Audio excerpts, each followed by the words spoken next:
Почему так трудно понимать иностранную речь? Понимание устной речи вообще одна из самых удивительных способностей человека. Мы воспринимаем речь как непрерывный поток быстро меняющихся звуков, в котором как будто бы нет четких границ между словами. Плюс каждый носитель говорит по-своему, у каждого свой акцент и скорость. И все же взрослые обычно без особых усилий понимают свою родную речь, в то время, когда речь идет об иностранном языке, процесс воспринимается обычно медленнее, тяжелее и как-то менее уверенно. Почему так происходит? Психолингвистические исследования показывают, что восприятие родного иностранного языка опираются на разные когнитивные механизмы. Наш мозг с детства настраивается на восприятие одного родного языка, и эта настройка потом может мешать восприятию иностранного. В этом видео поговорим о том, как работает понимание родного и неродного языка и что можно сделать, чтобы улучшить восприятие иностранной речи. Восприятие родного языка– это пример невероятно сложной системы, которую мы оттачиваем тысячами часов опыта, начиная с младенчества. Малыши появляются на свет с универсальной способностью различать любые звуки. Но ближе к концу первого года жизни они как бы настраиваются на свой родной язык, то есть на язык той среды, в которой родились. Они перестают улавливать чужие речевые контрасты и начинают все больше и больше фокусироваться на фонетике и интонации именно своего родного языка. Именно эти ранние впечатления определяют своего рода пожизненный шаблон, через который мы дальше будем воспринимать и слышать речь в целом. И здесь важно подчеркнуть несколько моментов. Первое– это категории звуков вместо отдельных частот. В родном языке мы воспринимаем звуки не просто как набор частот, а как значимые категории, то есть фонемы. Дети учатся очень рано замечать важные контрасты родного языка. А как взрослые мы уже автоматически можем отличить свой звук от не своего. Мы легко игнорируем нерелевантные вариации звуков, как, например, акцент внутри речи, и нам легко сопоставить услышанное с нужными фонемами. И мы это можем делать даже в шуме. Все это возможно благодаря тому, что наша слуховая система заранее как бы настроена на родные звуковые модели. Использование ритма и интонации. В живой речи нет четких пауз между словами. Носители справляются с этим, используя ритм и ударение своего языка. Например, англоговорящие ожидают, что ударный слог сигнализирует начало слова. Франкоязычные больше ориентируются на деление потока на слоги, а японцы, например, используют мору. И оказывается, что у каждого языка есть свой способ, как организовать этот поток, который мы слышим, в сегменты, в разные блоки. И благодаря этому мы, по сути, на лету можем сразу обрабатывать информацию, то есть мы сразу понимаем, о чем идет речь. Предсказание слов. Восприятие родного языка сильно опирается на предсказания. Как только слово начинается, в мозге начинают активироваться множество вариантов, и за долю секунды правильный отбирается, а остальные отсеиваются. То есть, по сути, мы услышали начало, мозг предлагает десятки вариантов, и неверные варианты очень быстро исчезают. Этот механизм работает благодаря огромному опыту. Частотные слова, привычные сочетания звуков, типичные сокращения. Зная, что обычно происходит, носителям несложно предугадать следующую часть сообщения, что делает процесс понимания быстрым и устойчивым. И последнее, что очень важно и что отличает восприятие родной речи, это устойчивость в реальных условиях. Носители хорошо справляются с шумом, быстрой речью, бормотанием и сокращениями. Они без труда распознают такие формы, как, например, в английском gonna, didja, lemme, даже если какая-то часть звуков пропадает. Мозг заполняет эти пробелы автоматически, именно потому что опыт очень большой, и внутренние звуковые модели очень устойчивые и гибкие. Теперь посмотрим, что происходит во втором языке. Система восприятия родного языка активно влияет на восприятие второго, и чаще всего она мешает. Поэтому взрослый человек, когда начинает изучать второй, третий, пятый язык, он по сути не начинает с нуля. Он всегда слышит новые звуки через свой первоначальный фильтр, то есть через звуки своего родного языка. Вот как это проявляется на практике. Первое. Звуки иностранного языка как бы ломаются через родные категории. Когда человек слышит звуки иностранного языка, мозг пытается их вписать в уже знакомые звуковые категории. Поэтому происходят следующие вещи. Англоговорящие, например, часто слышат испанское «р», как английское «д». Японцы воспринимают английские «л» и «р» как одну категорию. Носителям арабского может быть, например, сложно отличать английские звуки «п» и «б». И по той же причине русскоговорящим сложно отличить звуки sit and seat, west and west. Именно поэтому различение новых звуков осложняется еще до того, как дело доходит до понимания речи. Дальше. Ошибки сегментации. Учащиеся переносят родные категории сегментации речи, то есть способа, как разбивать речь на блоки.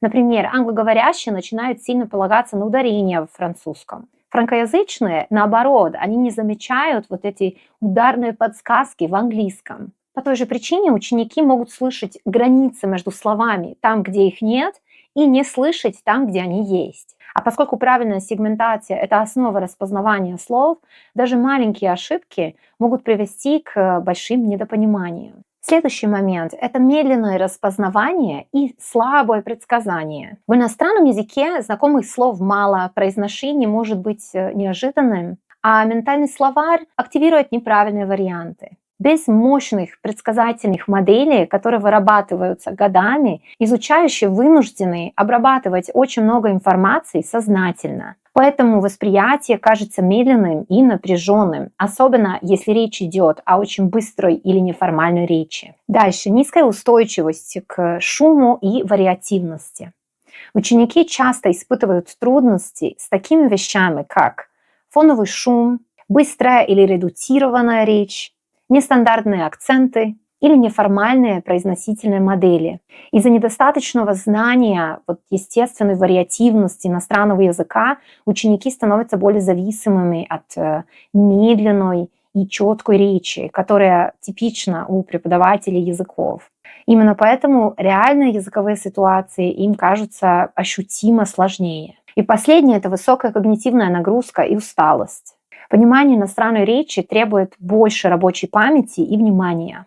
Мозгу приходится делать очень много. Расшифровывать незнакомые звуковые паттерны, активно искать границы слов, как-то компенсировать слабые предсказания, догадываться о значениях при ограниченном количестве подсказок. Именно поэтому восприятие иностранного языка может выматывать даже очень уверенных учеников. Контраст между родным и иностранным языком показывает важную мысль. Восприятие речи не универсально, оно жестко привязано к определенному языку. Многолетний опыт делает восприятие родного языка быстрым и автоматичным, но эти же привычки усложняют работу с вторым языком. В итоге понимание иностранной речи – это не только слова и грамматика. Это еще и перестройка стратегий слушания, которые сформировались в раннем детстве. Но есть и хорошие новости. При длительной практике, целенаправленном обучении и регулярном аутентичном аудировании восприятие может стать более родным. Итак, что делать и как улучшить ситуацию? Первое. Тренируйте слух на новые звуки. Так как восприятие иностранного языка фильтруется через категорию родного,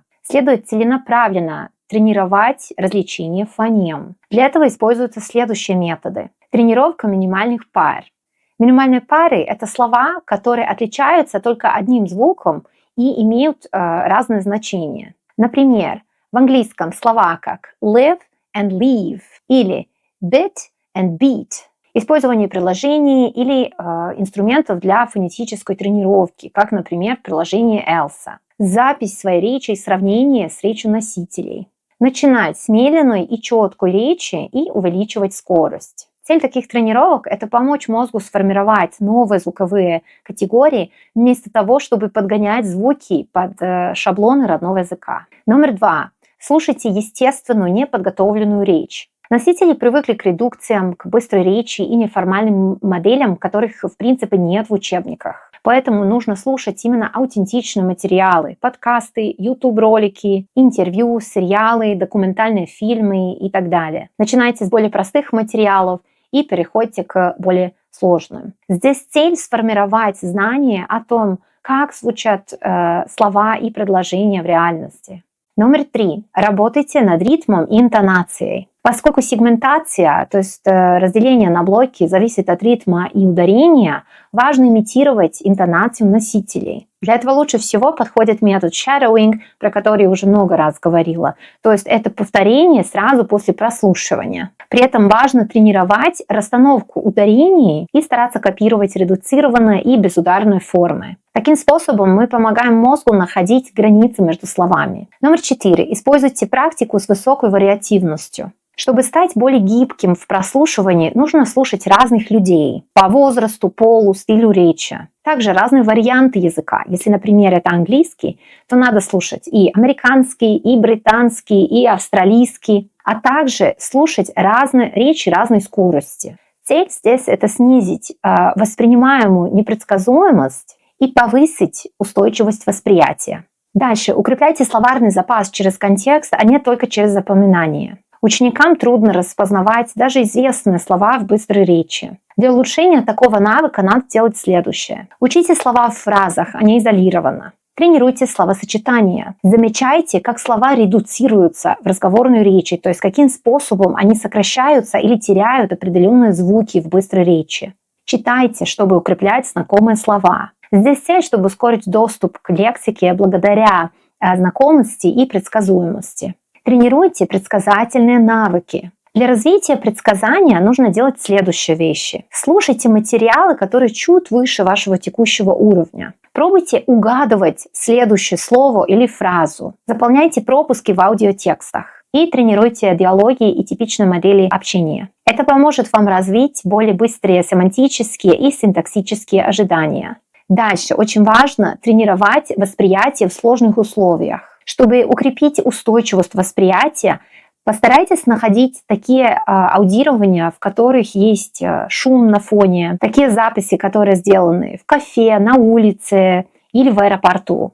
Это поможет усилить реалистичность и прочность восприятия. И в конце развивайте выносливость слушания. Чтобы уменьшить усталость, слушайте ежедневно, хотя бы немного. Чередуйте сложные и легкие материалы. После каждого куска прослушивания делайте паузу для усвоения и закрепления информации. Здесь цель постепенно перевести процесс восприятия от сознательного контроля к автоматизации. В конце хочу добавить, что советы из этого ролика подойдут для абсолютно любого языка.